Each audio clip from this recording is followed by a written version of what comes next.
Professor of this department, Dr. Aparajita Biswal, other distinguished speaker, Dr. Sarita Kumar Raut, Dr. Ramadevi Das, and my dear faculties and student friends. I have the immense pleasure to be here to share some of my feelings, ideas, thoughts with you. It is not that I can speak everything within few minutes, but I accepted invitation when Pankaj telephoned me. I wanted to interact with the students and their faculties, because this will enrich my experience, knowledge, though I am not an academician. Life is full of experience. Life cannot be evaluated with money, power, wealth. Life must be evaluated with experience, love, affection, emotion, thoughts, feelings, and many things. So whenever any institution invites me, I gladly accept and I also attend, because that strengthens my knowledge, experience. Your topic is today decoding the state budget. Budget is presented by Finance Minister, but it is the responsibility of a governor. In state, it is the responsibility of a governor that budget should be presented and passed. Similarly, in the center, it is the responsibility of president that budget is presented and passed. But no Finance Minister presents the budget. Our Chief Minister holds the post of Finance Minister. Budget is not only statement of income and expenditure of public authority. It shows how the resources is allocated, in which sector is priority is given, how the resources is generated, how the poverty, inequality, unemployment, growth, all are addressed. That is very important. That is important. But state budget has not that much of significance as on the central budget. State has to depend upon center for also financial help. That is done by devolution of finance. That is the Finance Commission recommendation. Because most of the expenditure, when state does, states in the entire expenditure of the country, state incur around 65% of expenditure. For revenue generation of capacity, state is around 35 to 37%, around figure. So center has to transfer also funds to state. I will go later to that aspect. First question is that how you want to evaluate a budget. Various speakers analyze in a different angle. Because since 2000 I am writing, I was participating with debate. Most of the seniors people like Professor Vaidyanath Mishra, Vasudev Sahu, even most senior professor of Utkal University. Today also I am participating with the youngsters.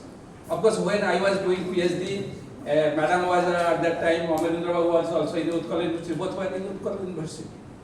I started PhD in the latter stage. But important thing is how you want to evaluate budget. Whether you want to evaluate the budget in a pro-people angle or a pro-ruling class angle. 10 years back, the way people were writing, interpreting, and today the way people are writing, interpreting is not same. You must understand. But I have sustained my own philosophy. I always say, even the article is published or not published, that is different thing.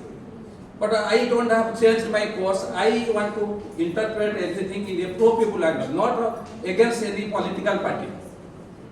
When I write, I do not support any political party or I oppose any political party. I write and explain in a pro-people angle, because Mahatma Gandhi had told, any decision taken by planners must address the most vulnerable section of the society. It is not how much I earn, how much I gain, how much rich gain, how much powerful gain, but how much vulnerable section of the society are benefited by the decision. That is should be the interpret. Every decision of the government should be interpreted by that way. primarily the resources generated by the ruling government or resources spent by the government through budget, it is resources taken from the people by way of taxation. It is not nobody pays from any ruling class does not pay from his own pocket. So it should be always interpreted in a pro-people angle, what I do in the last many years since I started writing. First thing we must analyze. How we will analyze budget? You have to link the budget size with the nominal GST. Nominal GST in current price. When inflation is taken into consideration, that comes the GST. Inflation is here measured by the price deflator, wholesale price index is used. Nominal GDP, nominal GSTB is estimated to be around this is figure is around 11.07 lakh crores. Last year it was 9.87 lakh crores. So for 2026 and 27, it is estimated that nominal GSTB will rise 12%.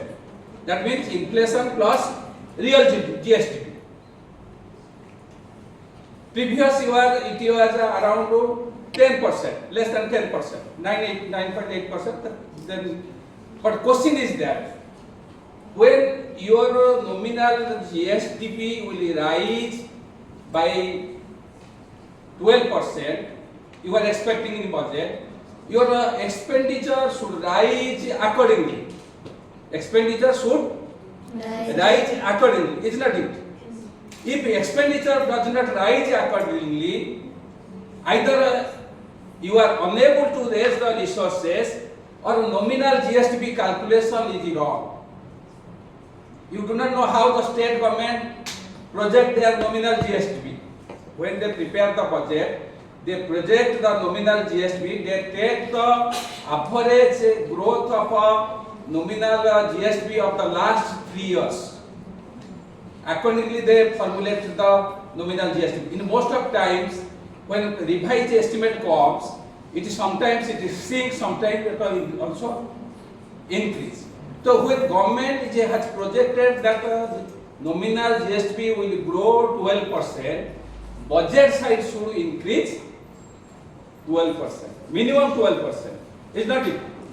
What has increased? This year the budget size is 3.10 lakh crores. Previous year it was 2.9 lakh crores. Then growth is 6.9% or 89%. That means nominal GSTB will increase 12%, but budget size will increase 6.89%. That means there is something different.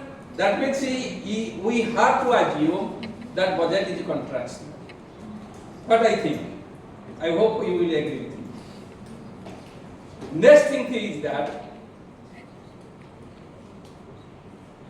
our GSTB calculation, center GSTB calculation always does not, there is a lot of difference. State GSTB, real GSTB was 7.9%. Center GSTB was 7.4% in 2020, 25 and 26. Nominal GSTB, center was 8%. Our GSTB was around 10%. The inflation measured by price deflation, there is a lot of variation. Yes, there will be variation, but not so huge variation. So I presume, I am not telling that this is happening today or this year. In the long, if you examine, there is a doubt in the calculation of a GDP of a nation and GSTB of also states. I doubt the accuracy of a calculation. Anyway, that is the second thing. Another important thing is that size of a budget as percentage of a GST. In case of a center, it is around 13 to 14%. In some other countries, it was huge, much more, even 2 times, 3 times. In case of in state, it was around 28% in the last year. In 27, 26, 27, it is around 23 something percentage, around figure. So there is also shrinkage. Another thing is that the budget size shrink in the revised estimate. When the first revised estimate comes, for example, this year when budget has been presented, revised estimate of 2025-26 comes. In this revised estimate, there is no shrink, decline. But when next year the budget will come, you will find that the shrinkage of a total budget size of 2025 and 26. I have observed, I have examined in the last 3-4 years budget, I have found that there is a shrinkage of a total estimated size of the budget. Understood? In the revised estimate. That means when budget is presented, we are delighted that such amount is the size of the budget. But when 2-3 years after revised estimate comes, then we find there is a huge decline in the size of a budget. I am not going for these figures. Another important thing is that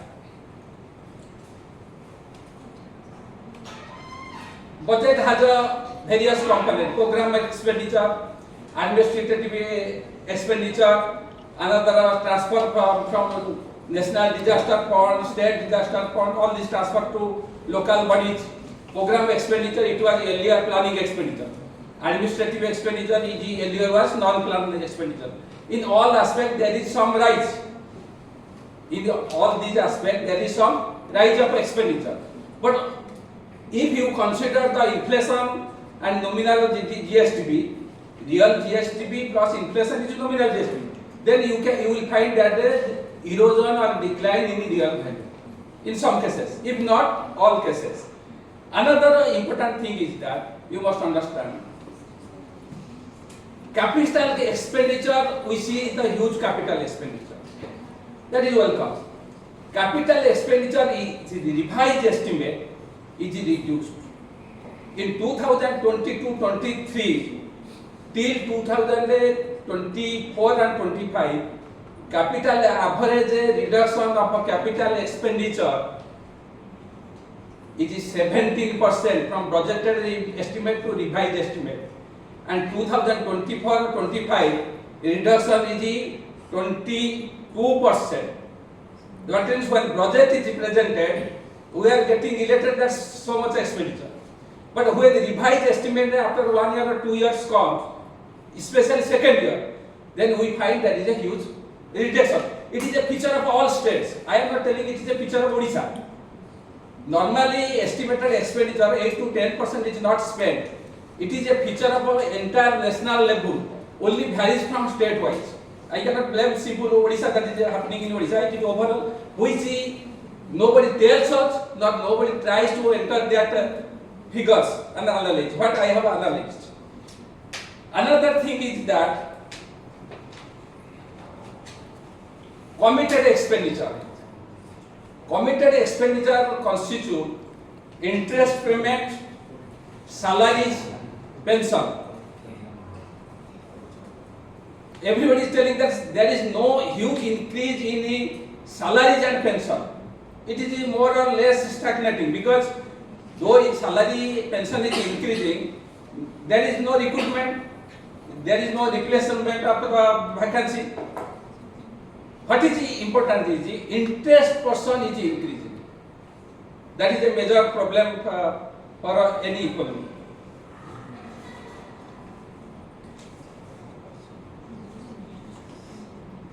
Now, in all aspect expenditure, particularly certain cases, in health there is a decline around 2%. In education there is a decline into some percentage. But in rural development there is huge increase, around more than 20%. But in certain sector, recently there was an article published on health by somebody. But if you examine the expenditure, that is reducing the nominal term. Forget the real. Nominal term means the absolute value. Real term means when inflation is taken into consideration. In real term, many expenditures are cut, and this happens overall and in the central budget happens. Even every state budget is also happens. Sometimes we have to compare our budget with the other budget also to derive the concept. But people are how misled, because when budget is presented, there is euphoria is created. But after 2-3 years, reality is which nobody examines and nobody studies these things. Another important thing is revenue generation. Everybody, if you are made finance minister, you can also allocate. When budget is prepared, they decide first, they decide how much they will keep fiscal deficit, revenue surplus, primary deficit, then they allocate. Actually, there should be first allocation, then they should come to the deficit. They first decide the deficit, then according to they sort out the figure. That is a different thing. Important thing is that revenue generation is important thing. How the state generates the revenue. They have a tax revenue on tax, non-tax, capital receipt, central transfer. Center, they get money from center by two ways. One is shared tax, another is grant in aid. Grant in aid constitute your central sponsor scheme, central scheme, transfer to local bodies, national disaster fund, state disaster fund, all these are grant in aid. And shared taxes. As per how it is devolution is made, it is made according to the Finance Commission recommendation. Remember. And the Finance Commission has recommended 41%. This 16th Finance Commission has recommended 41%.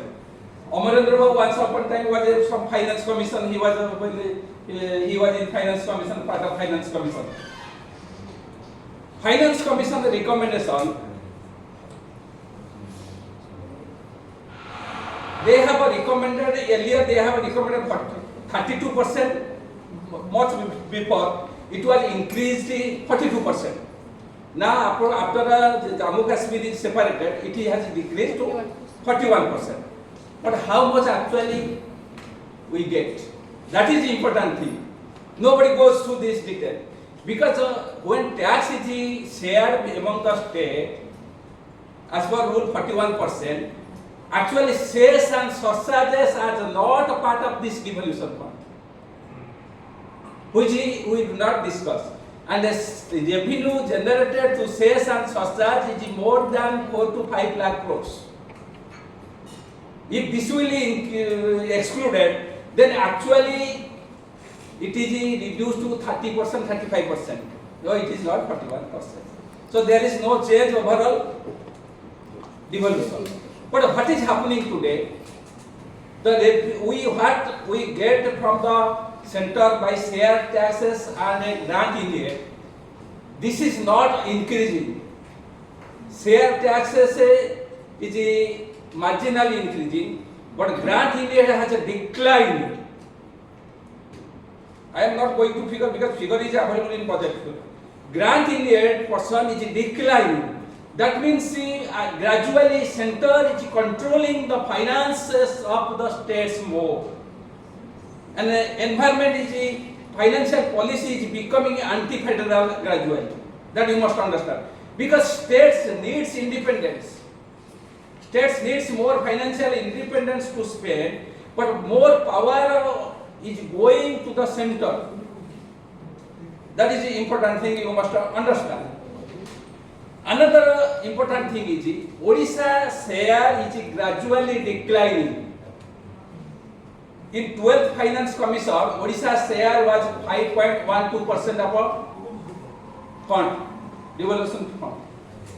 In the 14th commission, it is declined to 4.6964%.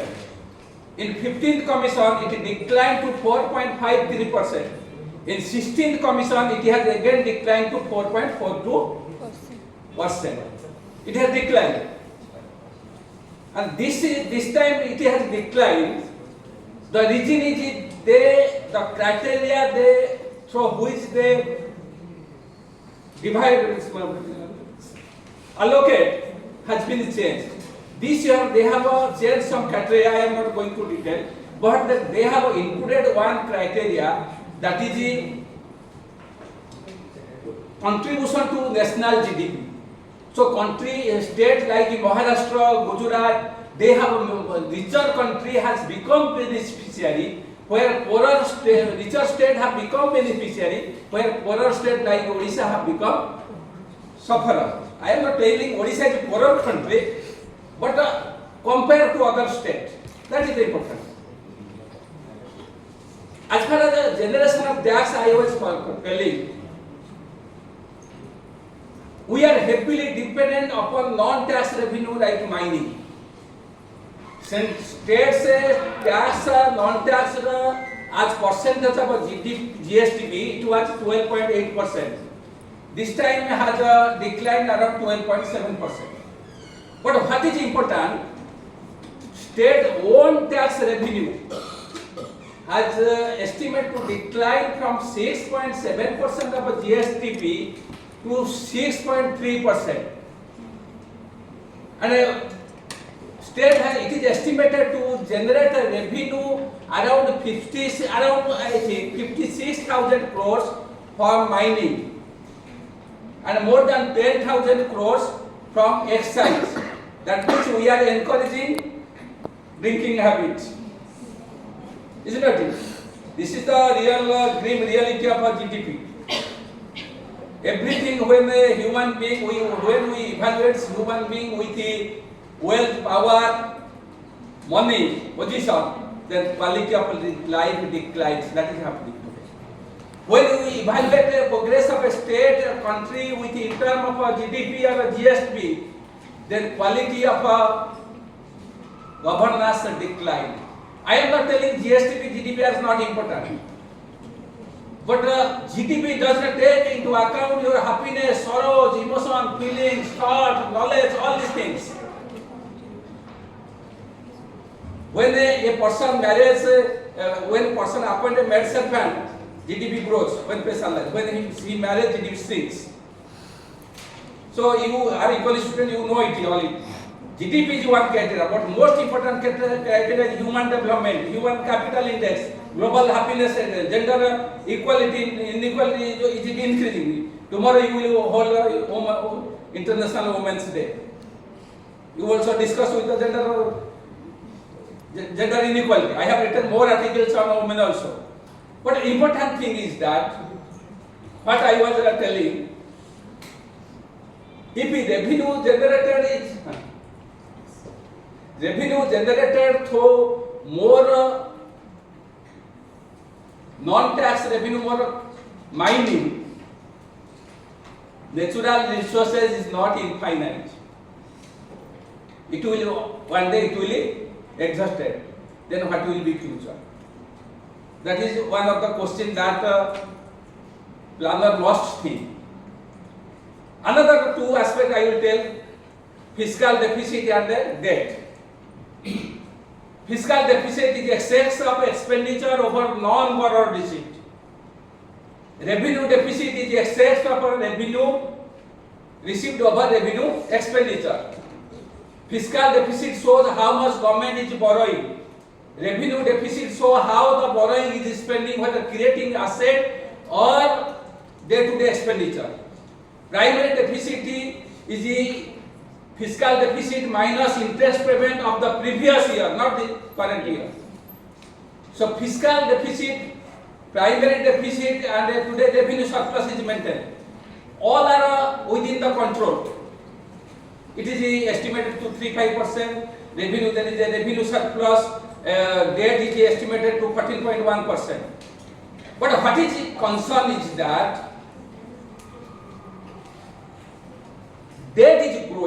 increasing. It is around 1,37,000 crores and it is 14.1%. In the last 3-4 years, as percent of GSDP, it is increasing. Interest payment is also increasing, but it is within the control.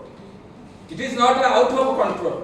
So, important thing is, unless it is checked today, it will create problem in future. The most important thing is that education, health, what I always advocate, providing free health education to everybody or at cheaper rate, because nobody knows what will happen to their future generation. Today one may be IAS, tomorrow his children may not be get same job. Today one is peon, his son may be IAS. Health education should be provided free or cheaper rate. That is always missing, not only Odisha, but in everywhere. Second thing is, the important thing is that there should be plan where we should be self-dependent. For example, we are importing banana, fish, vegetables from other countries. Why we cannot become independent? It is not. It is this year. It is happening for long years. So our purpose should be to the well-being of the society, well-being of the masses, and also development of the state. And importantly, there must be to address the unemployment crisis. I am not telling that everybody can be provided employment, but there should be generation of more employment. If employment is created in unorganized sector, then automatically this leads to the creation of employment in unorganized sector. So it is our policy should be like this. Overall budget should address the well-being of the society, a inclusive society, a distributive society. In that aspect, you have to think what way budget has been presented. It is a system where it is not question of Odisha or question of any state or question of country. Today overall system is rigged in favor of the rich and powerful controls the rule, regulation, they form the rule, regulation that suit their interest. We are suffering masses, we have to explain, we have to raise the voices for justice, inclusive society. With this, I conclude my speech. Thank you for giving me a chance to share my thoughts, emotions,